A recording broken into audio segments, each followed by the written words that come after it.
A flight attendant's worst nightmare isn't a medical emergency or severe turbulence. It's discovering the two little girls you just humiliated and tried to eject from first class are the daughters of the man who owns the entire airline.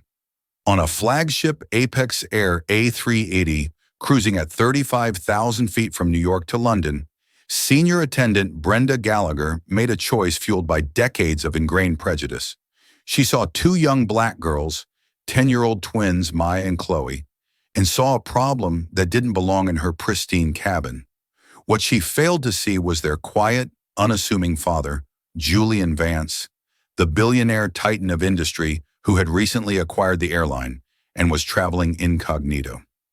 This is the story of how one transatlantic flight became a career-ending freefall and a lesson in accountability that shook an entire corporation to its core. The air in the Apex Air first-class lounge at John F. Kennedy International Airport was a carefully curated symphony of hushed privilege. The scent of expensive leather and freshly brewed espresso mingled with the faint, clean aroma of a citrus-based cleaning solution. Here, conversations were murmured, laptop keys clicked with quiet importance, and the clinking of porcelain against saucer was the loudest sound permitted. It was a world away from the chaotic symphony of the main terminal, a sanctuary for those who measured their lives in stock prices and intercontinental deals. Into this serene environment stepped Julian Vance, a man who could have bought the lounge and the terminal it sat in, but looked as if he were just grateful to have found a comfortable chair. He was dressed in a simple, well-tailored but unbranded charcoal gray travel blazer, dark jeans, and a pair of comfortable leather sneakers that spoke more of long walks than boardroom intimidation. His presence was understated, a quiet island of calm in a sea of performative importance. Flanking him, holding each of his hands, were his 10-year-old twin daughters, Maya and Chloe. They were the spitting image of their late mother, with bright, intelligent eyes that missed nothing, and hair braided into intricate patterns adorned with small, tasteful beads that occasionally clicked together with a soft, melodic sound. Maya, the elder by 7 minutes, had an inquisitive spark in her gaze. She absorbed the world with a confident curiosity.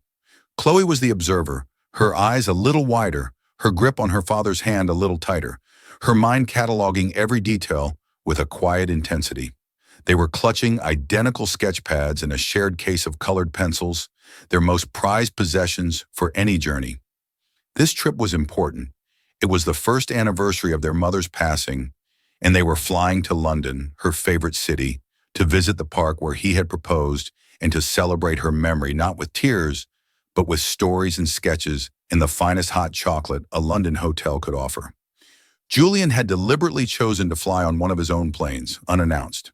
After acquiring the financially struggling Apex Air 6 months prior, he wanted to see the customer experience from the ground up, without the polished veneer performance that would inevitably accompany a formal inspection by the new owner.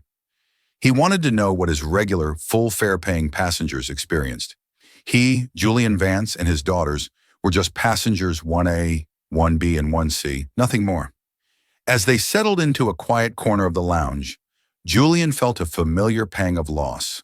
Sarah would have loved this. She would have playfully critiqued the art on the walls and engaged the girls in a game of guessing the destinations of the other passengers based on their shoes. He watched them now, heads bent together over a shared sketch pad, their quiet whispers a balm to his soul. They were his world, the living, breathing legacy of the love he had lost. Their boarding call was announced with a polite chime. They joined the short, orderly line at the gate designated for first class. The gate agent, a young man with a warm smile, scanned their boarding passes. "Welcome aboard, Mr. Vance, and welcome to you two young ladies," he said, giving the girls a small wink. "I hope you have a wonderful flight." Maya beamed. "We will, thank you. We're going to see the Queen's Guards." Chloe shyly added, "And draw them." The agent chuckled. "Well, make sure you get the hats just right." The warmth of that brief exchange dissipated the moment they stepped onto the aircraft. The cabin of the Airbus A380 was a marvel of modern luxury, with individual suites, muted lighting, and an air of exclusivity.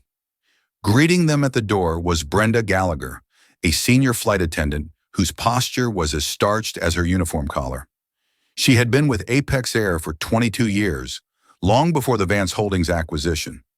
She considered this cabin, this flagship route, her personal domain. Her smile was a professional veneer, practiced and perfect, but it didn't quite reach her eyes, which were scanning, assessing, and, in this case, judging. Her gaze flickered over Julian's simple attire and then settled, with a barely perceptible tightening of her lips, on Maya and Chloe. She saw two children out of place in her meticulously ordered sanctuary.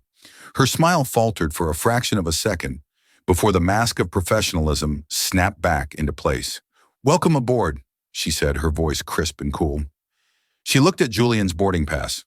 1A, B, and C, right this way. She led them to the front row of suites. Julian helped the girls settle in, showing them how to operate the large entertainment screens and where to stow their beloved sketch pads. They were enthralled, their faces pressed against the large oval windows, watching the ground crew scurry below like ants. Brenda watched them from the galley, her arms crossed. Her colleague, a younger, more earnest flight attendant named Robert Hayes, came to stand beside her. "Cute kids," Robert commented, smiling. "They seem excited." Brenda made a small, non-committal sound in her throat. "They'd better not be runners. I can't stand it when parents let their children run up and down the aisles in first class. It's a disturbance." "They seem very well behaved," Robert countered gently. Brenda's eyes narrowed slightly. "We'll see. It's an 8-hour flight. Things change." She had already constructed a narrative in her head. These weren't the usual first-class clientele. The father was dressed down, probably some new money type, a musician or an athlete who had gotten a lucky break and didn't know the unspoken rules. And he had brought his children into this adult space. It was, in her considered opinion, inappropriate. Her job, as she saw it, was to maintain the standards of the cabin, to protect the experience for the real first-class passengers. She approached the Vance family suite. "Can I get you a pre-departure beverage?" she asked, her tone clipped. She addressed only Julian. "Yes, thank you," Julian replied with a warm smile. "I'll have a sparkling water. And could the girls please have an orange juice each?" "Of course," Brenda said, her eyes briefly flicking toward the girls who were now quietly drawing. She returned moments later with the drinks on a silver tray, placing them down with brisk, efficient movements. She didn't acknowledge the girls' polite thank yous. As she turned to leave, her gaze fell on a small, beaded bracelet on Maya's wrist. It was a simple, handmade craft, a memento from a summer camp. To Brenda's discerning eye, it was just another piece of evidence that they didn't belong. In seat 2K, across the aisle, Alistair Finch, the notoriously private CEO of a global tech firm, observed the interaction. He was a regular on this route and knew Brenda by sight. He recognized her particular brand of frosty professionalism, but he also noticed the subtle shift in her demeanor when dealing with the family in row 1. It was a chill that had nothing to do with the cabin's air conditioning. He made a mental note of it, his mind, accustomed to analyzing data and human behavior, flagging it as an anomaly. The engines began to whine, the safety announcement played, and the colossal aircraft pushed back from the gate. As they taxied towards the runway, Chloe looked at her father, her brow furrowed. "Daddy," she whispered, "is that lady mad at us?" Julian's smile was reassuring, but a small protective tension coiled in his gut. He had felt Brenda's disapproval like a static charge in the air. "No, sweetie, she's just very busy making sure everyone is safe for takeoff. Don't you worry." He squeezed her hand, hoping his calm would be contagious. But as the A380 thundered down the runway and lifted gracefully into the New York sky, he had a premonition that the journey ahead would be anything but smooth. The turbulence he was worried about had nothing to do with the weather. Once the plane reached its cruising altitude of 35,000 feet, the first-class cabin settled into a comfortable rhythm. The seatbelt sign pinged off.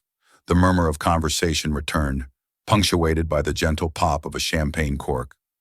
For Julian Vance, this was the moment he had been looking forward to, a quiet stretch of time to just be with his girls, disconnected from the world below. They had their noise-canceling headphones on, watching a children's movie together on the large screen, their heads occasionally touching as they shared a giggle. Brenda Gallagher, however, saw the scene through a different lens. To her, the shared screen, the quiet laughter, was a disruption in the making. She saw potential noise, potential mess, potential complaints from her other, more typical passengers. Her feet, sore from 2 decades of walking the aisles, ached with a deep, weary resentment. This job used to be glamorous. It used to mean something.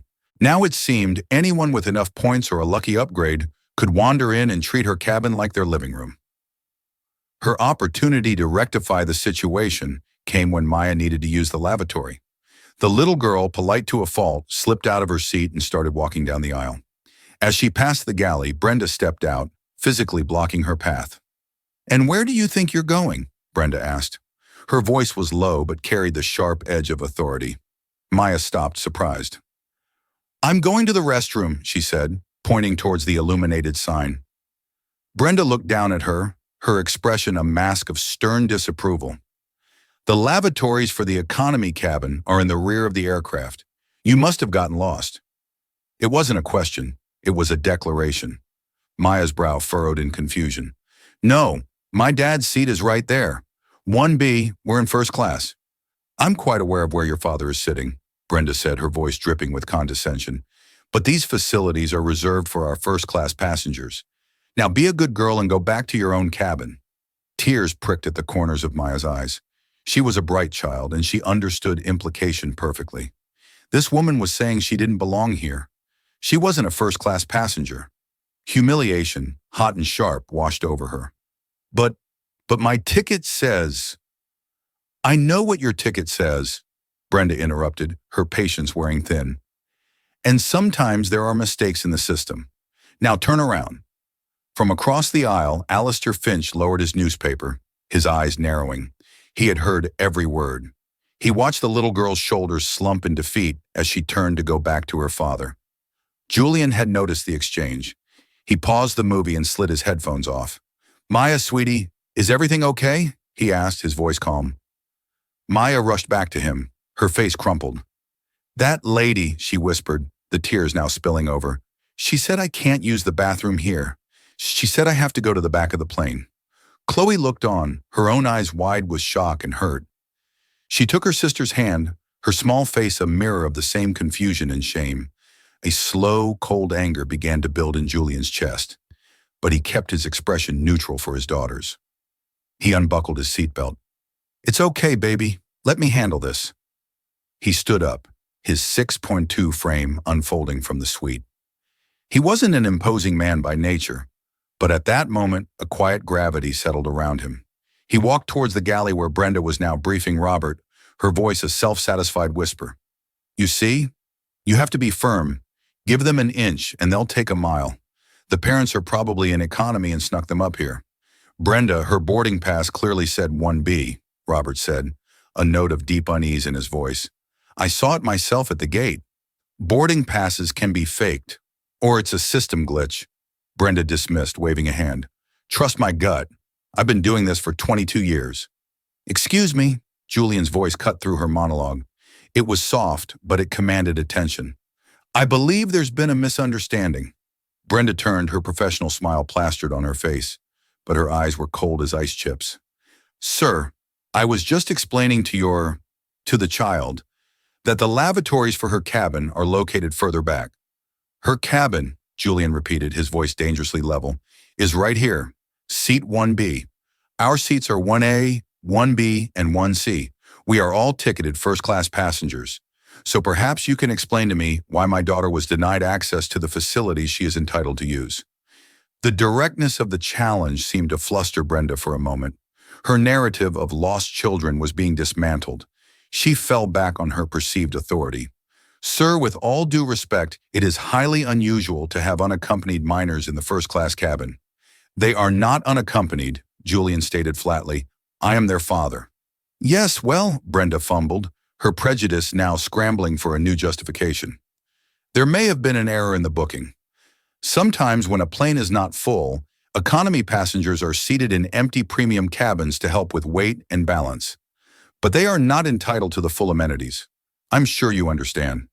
She was, in essence, accusing him of being a stowaway in plain sight, an economic freeloader who had been placed in her pristine cabin by a fluke of logistics.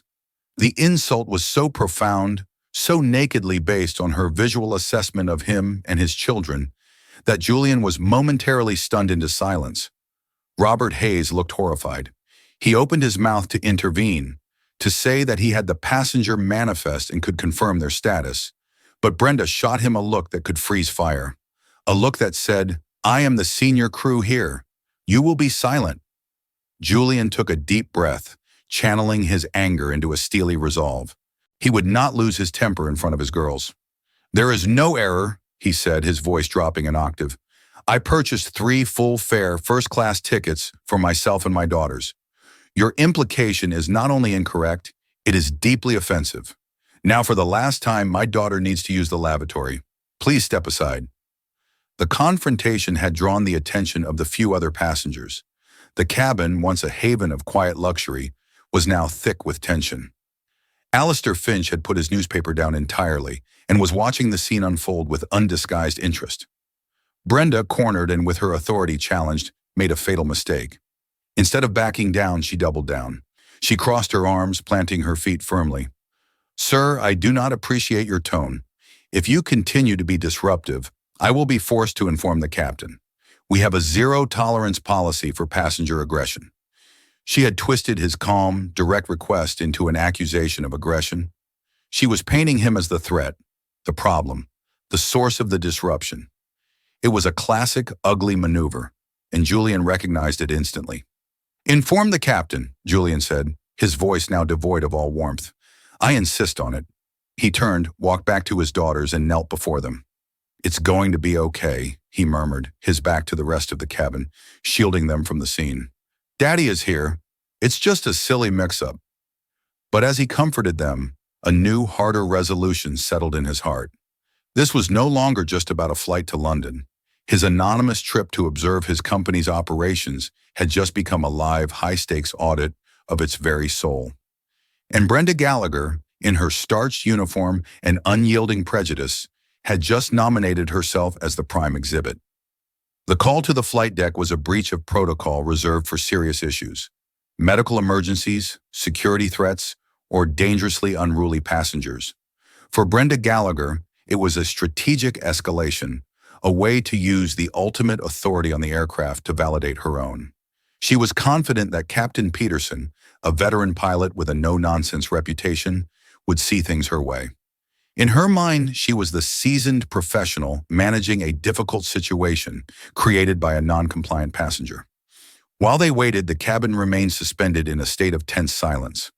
Robert Hayes tried to offer the Vance girls a bowl of warm nuts and another juice, his expression a silent apology for his colleague's behavior.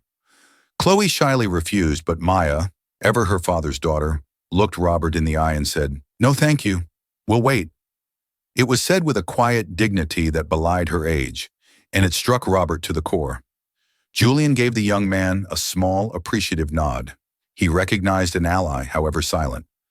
Brenda stood in the galley, arms folded, a portrait of self-righteous indignation. She was preparing her report for the captain, framing Julian's calm but firm responses as agitation and a challenging demeanor. She was the victim, the enforcer of rules, standing against a man who simply didn't understand his place.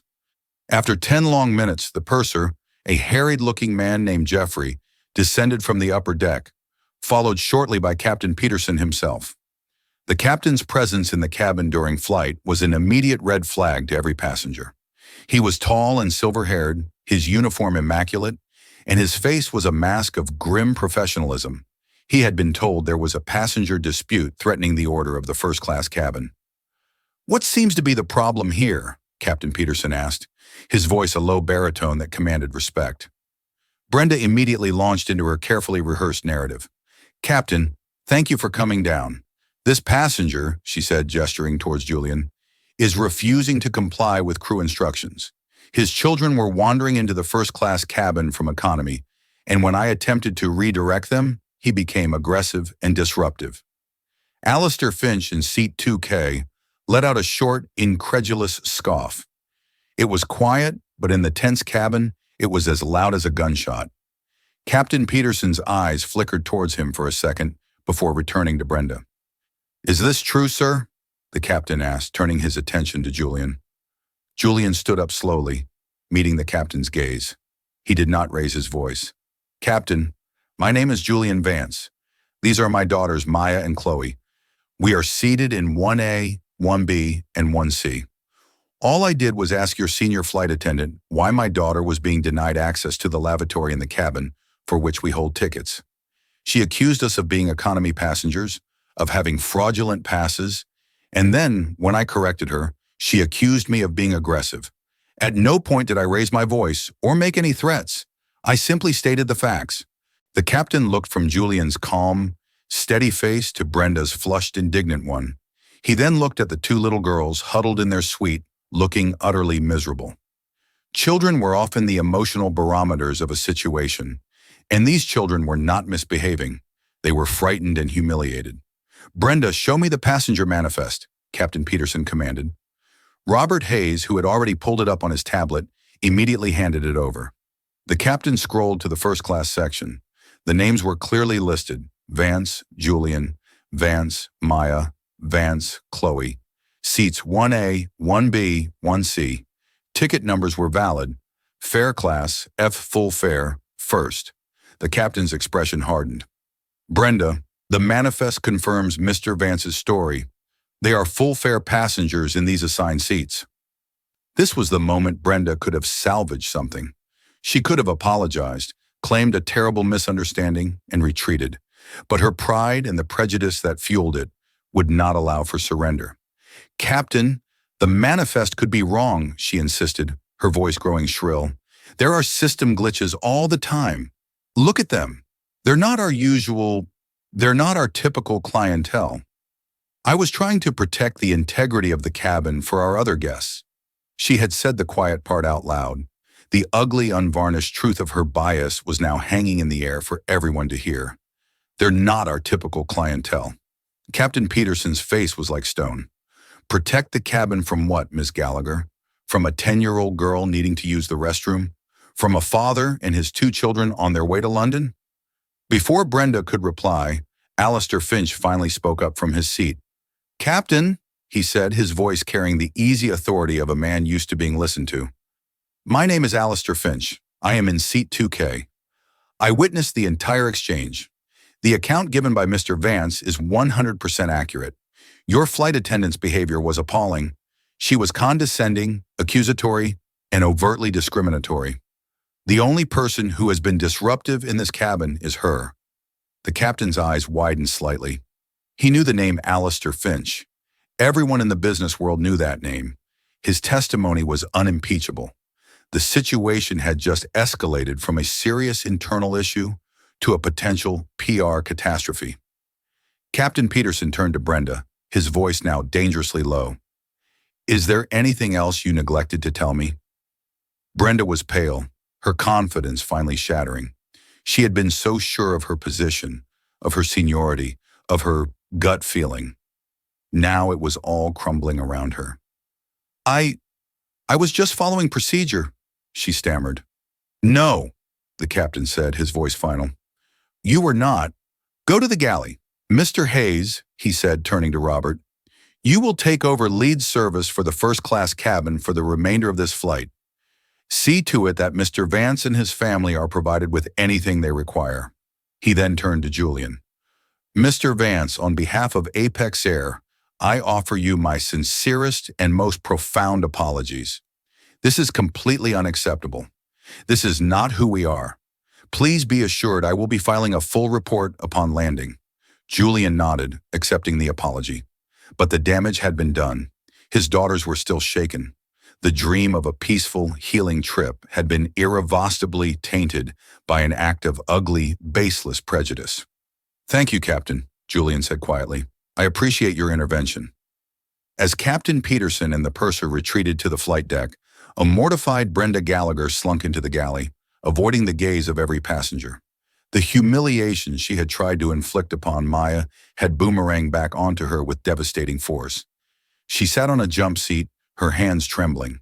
She had been publicly dressed down, stripped of her duties, and her 22-year career was now hanging by a thread.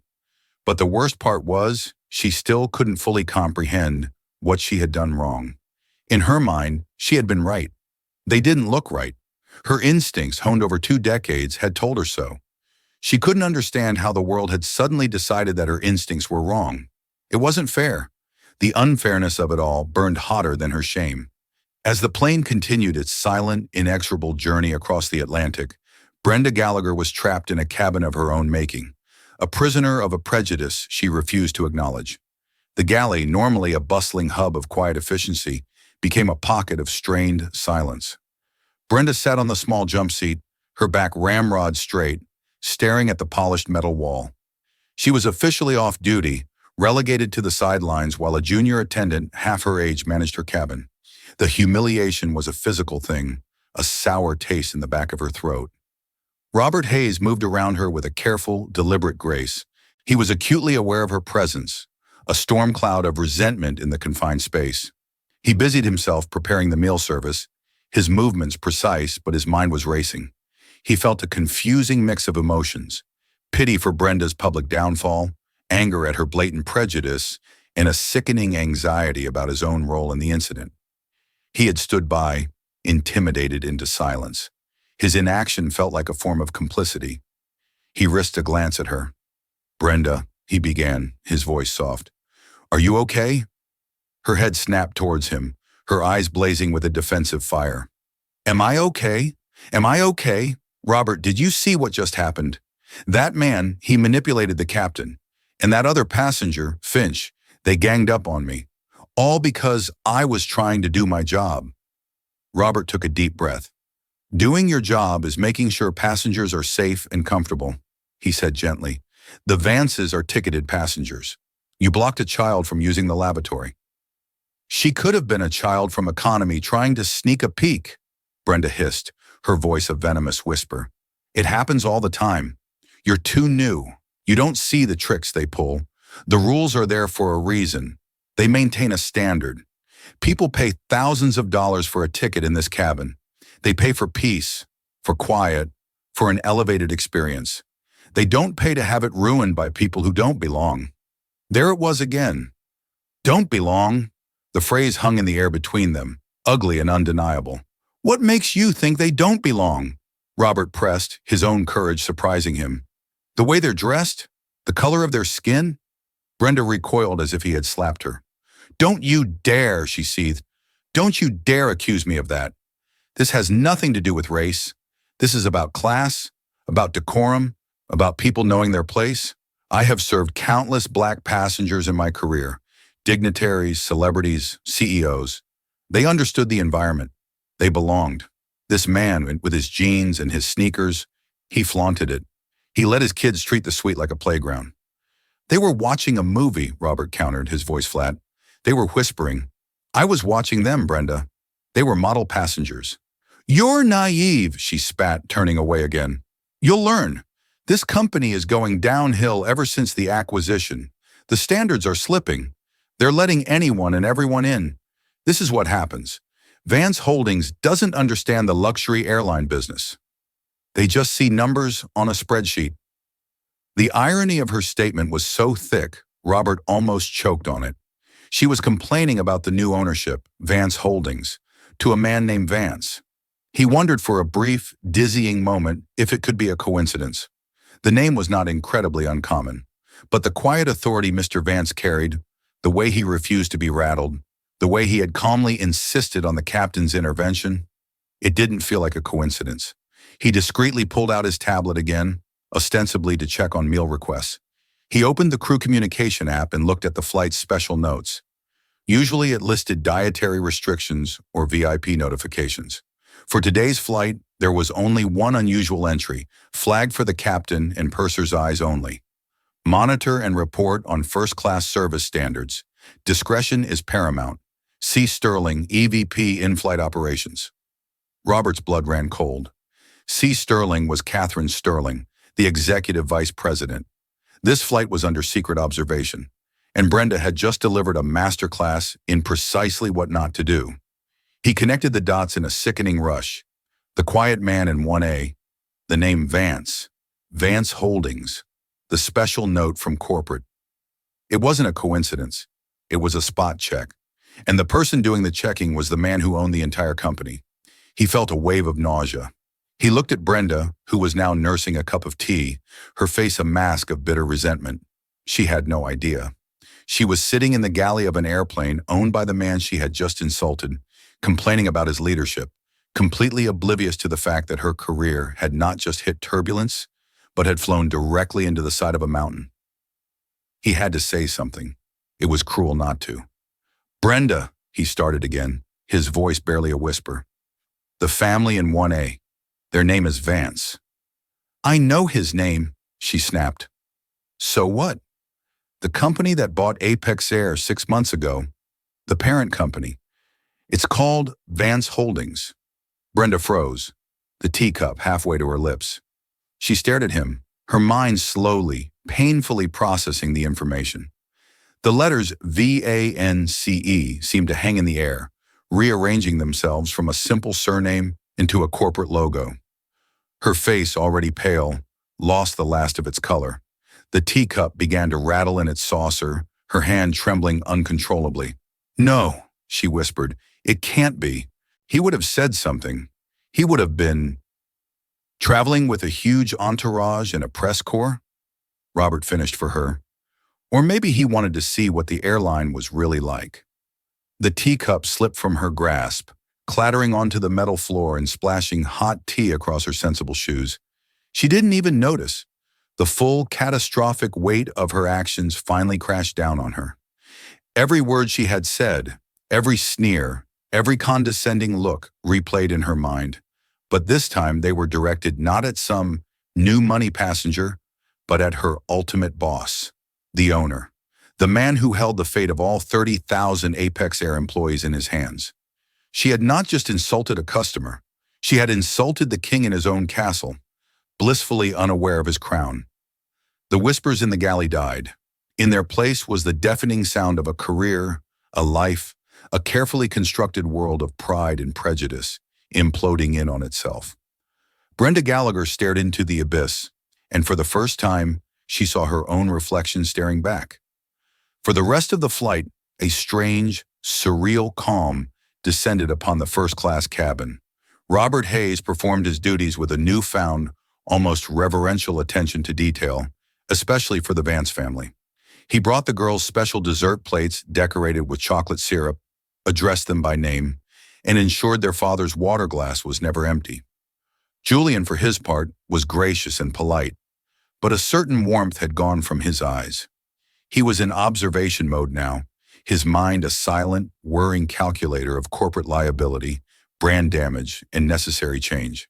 He focused on his daughters, helping them with their drawings and listening to their stories, creating a small, safe bubble for them in the midst of the fallout. Brenda did not emerge from the galley. She remained on the jump seat, a ghost haunting the service area. Several times other crew members came by and tried to speak to her, but she responded only in monosyllables, her gaze fixed on some distant point of horror only she could see.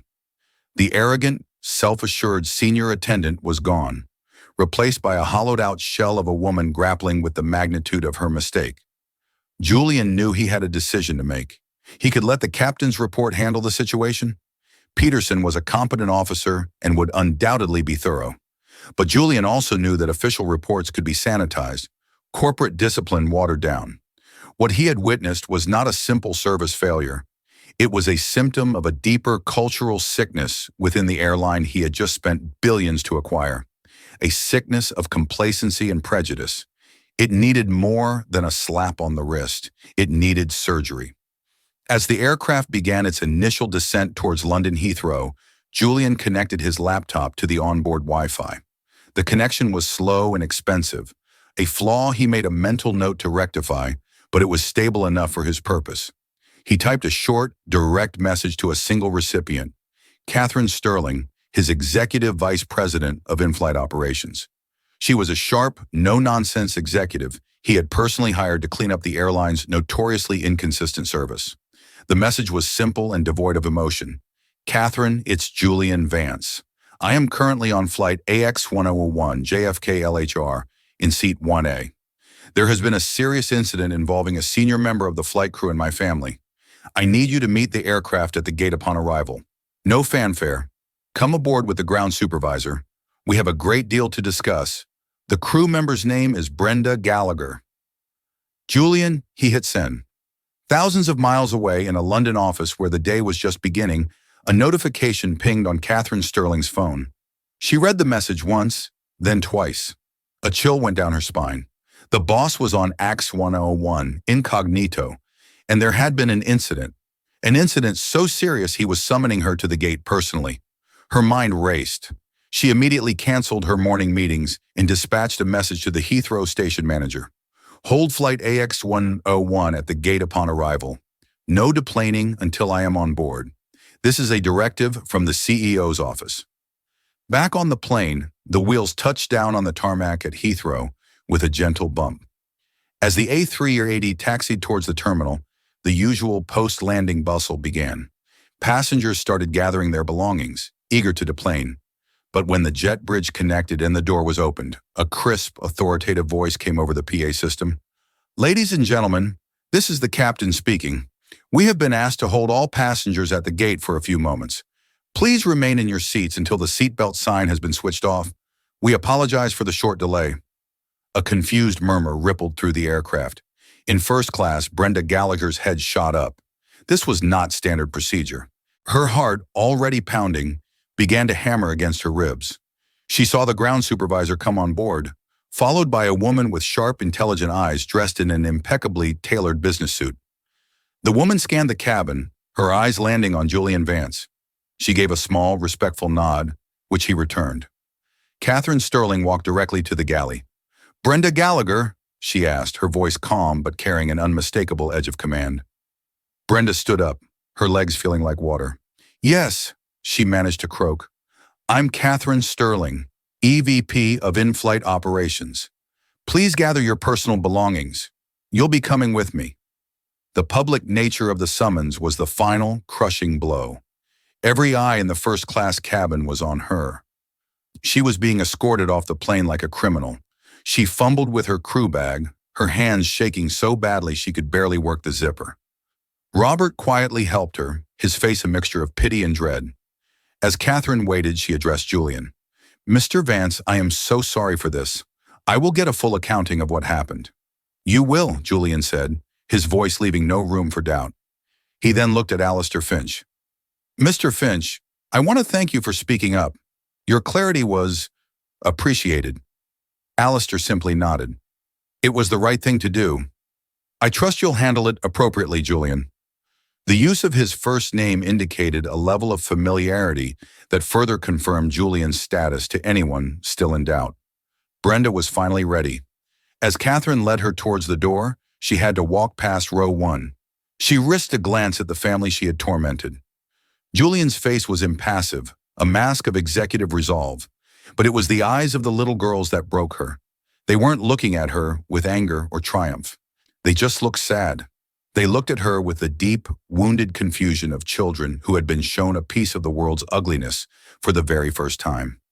In that moment, she finally saw them not as interlopers or problems, but as 2 little girls.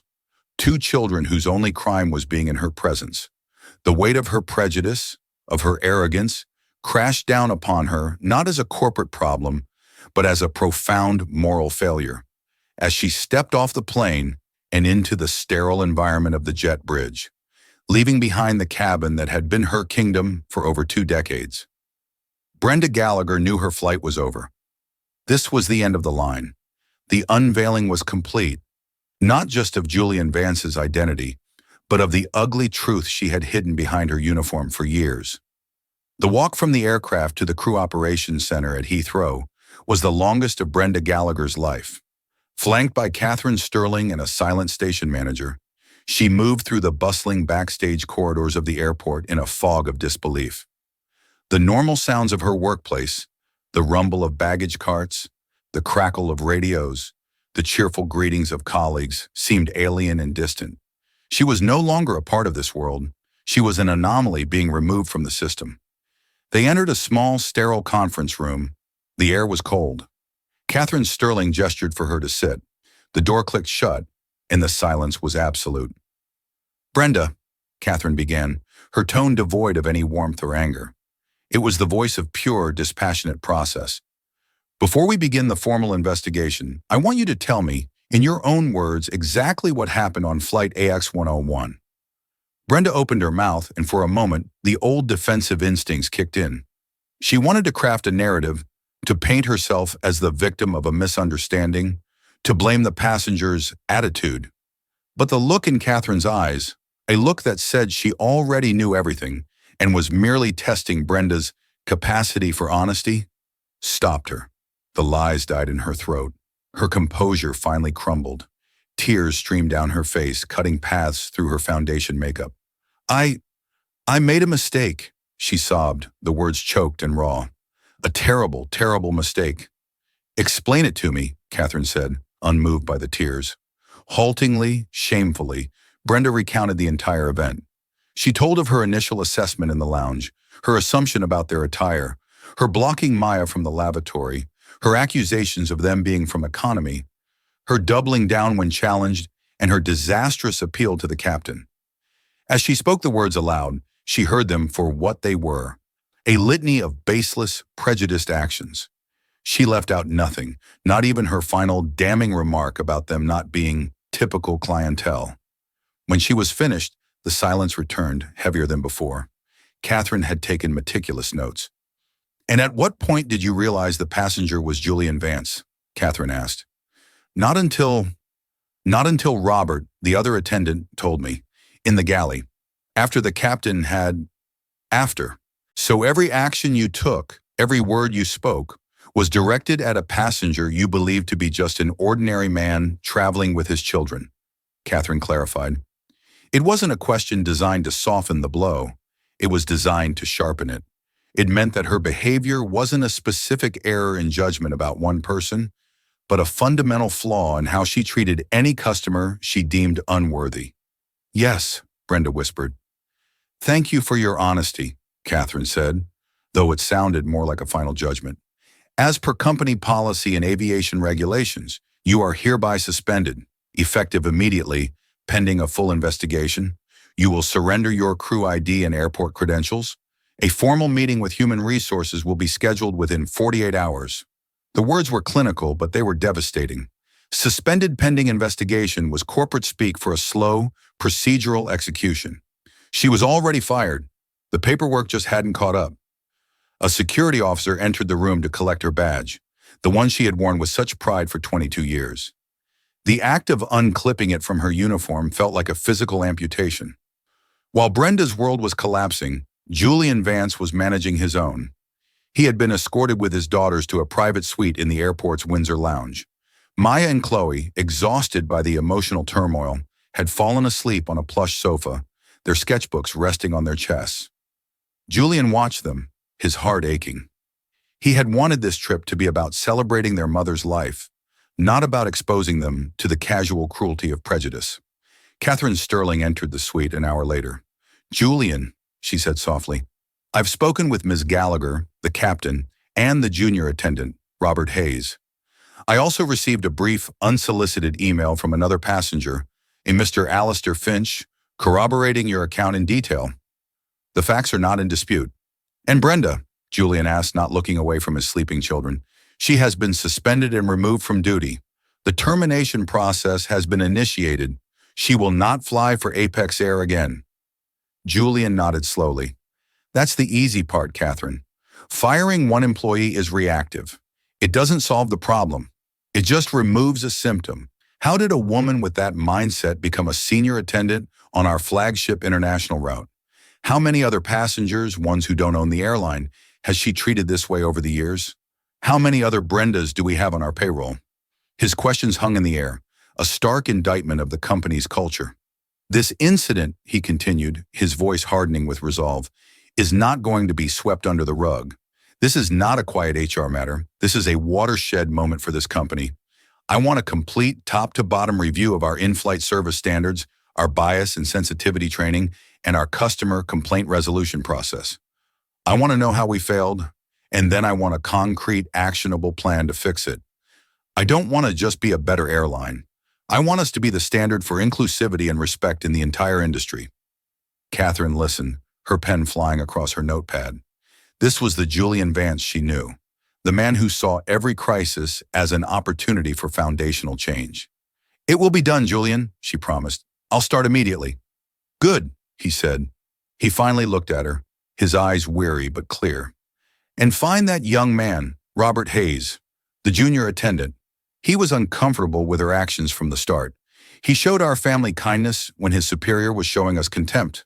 People like him are the future of this airline. People like her are the past. Make sure he knows he's valued." The free fall was not just Brenda's. In that moment, Julian Vance had pushed the entire corporate culture of Apex Air out of the plane. The old ways of doing things, the whispered biases, the nods and winks that allowed prejudice to fester under the guise of maintaining standards, all of it was now in a terminal descent. The only question was what the company would look like when it finally hit the ground and was forced to rebuild itself from the wreckage. 2 weeks later, the story broke. Not through a leak or a disgruntled employee, but through an official press release from Apex Air, personally signed by Julian Vance. It didn't shy away from the details. It described an incident of unacceptable and discriminatory behavior by a crew member towards a family on a transatlantic flight. It outlined the immediate termination of the employee and, most importantly, detailed the sweeping changes the airline was implementing in response. The press release announced the Apex Promise, a new customer charter that placed passenger dignity and respect at the forefront of its mission. It detailed a mandatory company-wide diversity, equity, and inclusion training program designed by leading experts. It unveiled a new streamlined system for reporting and investigating passenger complaints, with a zero-tolerance policy for any form of discrimination. The story was picked up by major news outlets, but because Apex had controlled the narrative, it wasn't a story about a corporate scandal. It was a story about corporate accountability. The karma for Brenda Gallagher was swift and absolute. She was fired, of course, but the consequences rippled further. The aviation industry is a small world. The story of the flight attendant who unknowingly harassed her own CEO's children became a cautionary tale, whispered in galleys and crew lounges from London to Los Angeles. No other major airline would touch her.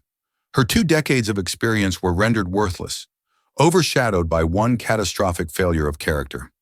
She was forced into early, ignominious retirement, her days of ruling the first-class cabin replaced by quiet, lonely afternoons in a suburban home filled with memories of a career she herself had destroyed.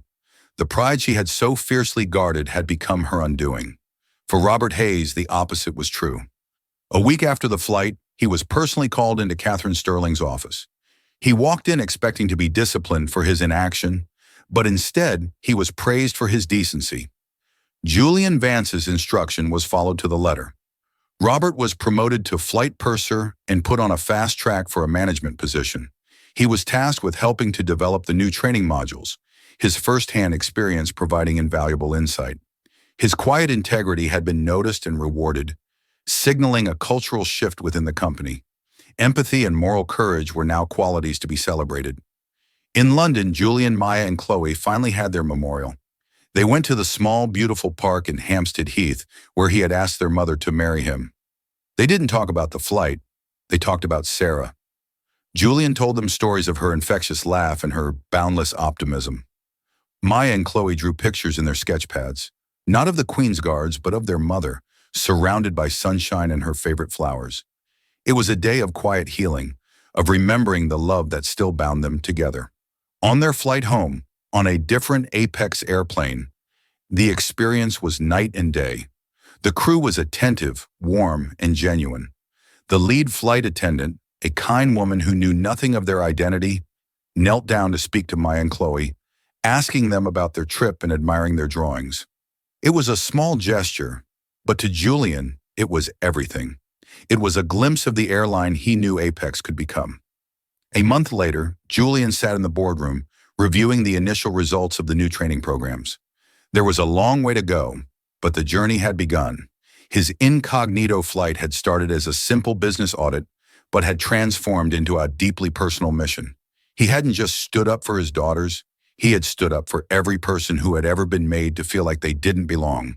The legacy of Flight AX-101 was not one of anger and humiliation. It became a story of transformation. The story of Maya and Chloe Vance became an integral part of the new Apex Air training, a real-world example of what was at stake. Julian ensured the focus was not on his identity as the owner, but on his role as a father protecting his children. The lesson was clear.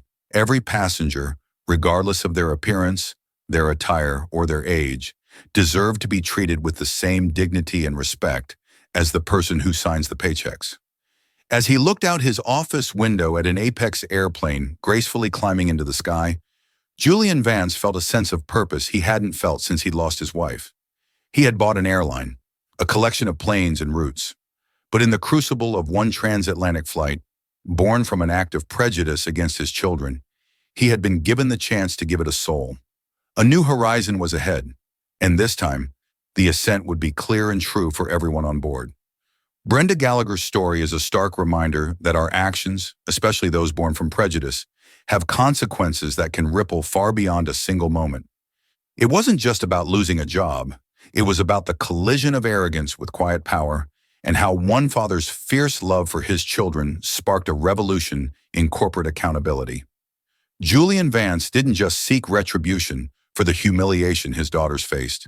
He demanded reform. This incident forced an entire airline, a multi-billion-dollar corporation, to look in the mirror and fundamentally change its culture from the inside out. It proves that sometimes the worst day on the job for one person can become the catalyst for a better future for thousands. What do you think? Was her firing and blacklisting from the industry a fitting consequence for her actions?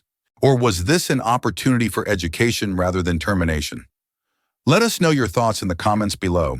If this story moved you, please hit that like button, share it with your friends, and don't forget to subscribe for more incredible real-life dramas.